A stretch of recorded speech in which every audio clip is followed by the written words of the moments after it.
Malia is the whale joining us in our pool here. She is a 15-year-old female. She's just over 18 feet long. She weighs over 5,500 pounds. We love the model of the supermodel of Orca Stadium because she is long and slender, whereas Katina and her daughter Nalani are built like middle linebackers in the NFL. It looks like Malia's giving you guys a nice little what we call food wave right there. So when she's moved or moves around like that, you can see they're kind of floppy. So killer whales are both their dorsal fin and their tail flukes. They don't have any bone or muscle. It's what we call dense fibrous connective tissue that's similar to the cartilage on the tip of your ear. Whereas their pectoral fibers, which are the fibers on their side, they do have bones and muscles. Those are used for steering and stopping. If you were to take an x-ray of them, they actually have 5 digits, very similar to a human hand. So pretty cool fact about the difference between fins and flippers right there. Right now, Malia is going on a few behaviors around the pool. If you guys look out towards the center, I believe she is going to do a jump here. She's trying to take a run down to the bottom. Look out towards the center. Woo! Very nice, Malia. So that behavior right there is called a center breathe. Very, very important for killer whales. Breathing is a form of communication for these animals. They'll jump out of the water, and when a 5,000 to 12,000 pound animal jumps out of the water, they come crashing back on the surface. That sound can be heard for miles around. The sound travels so much faster in the water. At some point, they probably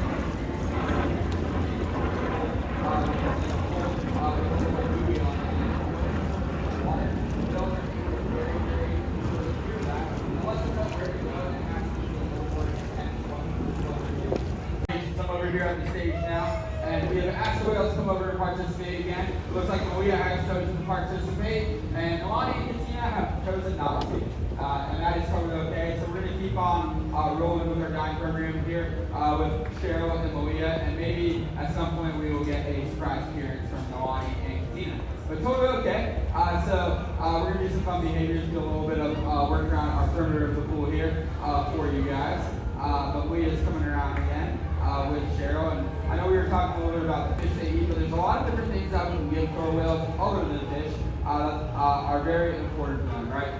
So they're called secondary reinforcers. So they're things that we can give the whales that they seem to find reinforcing, so they don't necessarily need it to survive. So here at SeaWorld, we have a lot of different secondary reinforcers we use. We'll give the whales ice, we'll give them jello, we'll throw the whales a dance party. That's actually trainer Nick's favorite thing to do. Yeah, he's got some moves, let me tell you, but don't hype him up too much. He actually is our assistant dance captain of the area, so congrats to Nick for that.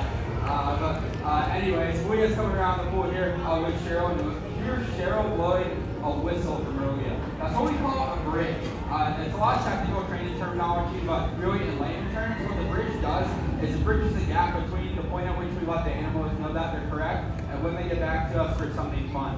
So basically, it means good job. So anytime we blow that whistle, it's very clear for the whales. The whales can hear human voices, but we're not sure if they're able to discern individual words. So we communicate with them with a variety of hand signals. One of the waves right now, you see Cheryl asking Malia to do a nice little wave there.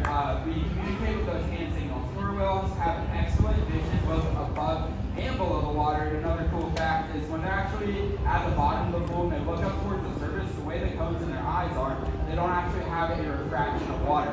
So if you're ever underwater, you have goggles on, you look up towards the surface and it's kind of blurry, you can't see well above the surface, that actually is not a thing for killer whales. So we're oftentimes able to give them some of these hand signals even under the water when they're kind of coming back to the next behavior, which is really cool. And another kind of level we can add to their care for them. It looks like Malia's coming over on back to Cheryl there. So you guys look towards the center.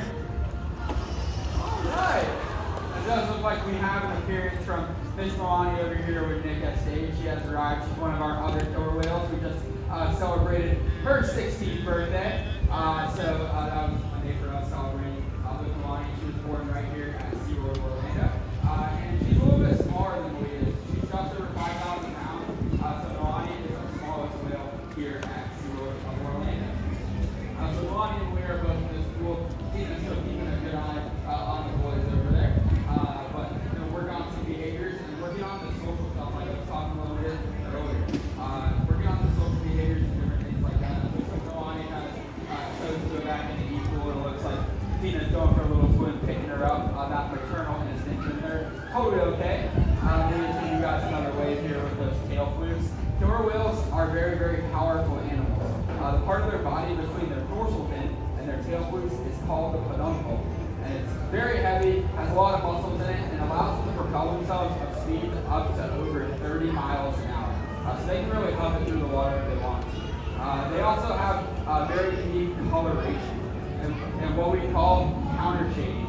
So the top part of their body is actually black, but the bottom part of their body is white. So that makes it hard to see from underneath with the sunlight. And from the top looking down into the great depths, it can be very hard to see them on the top part of their body as well. So they also have those false eye patches I was talking about a little bit earlier. For killer whales, vision is very, very important. So killer whales are capable of eating everything from little fish to 100-foot-long blue whales. So sometimes if they catch big prey, the whales try to fight back, and those false eye patches actually allow them to protect their eyes. So normal eyes are very, very hard to see unless you're pretty close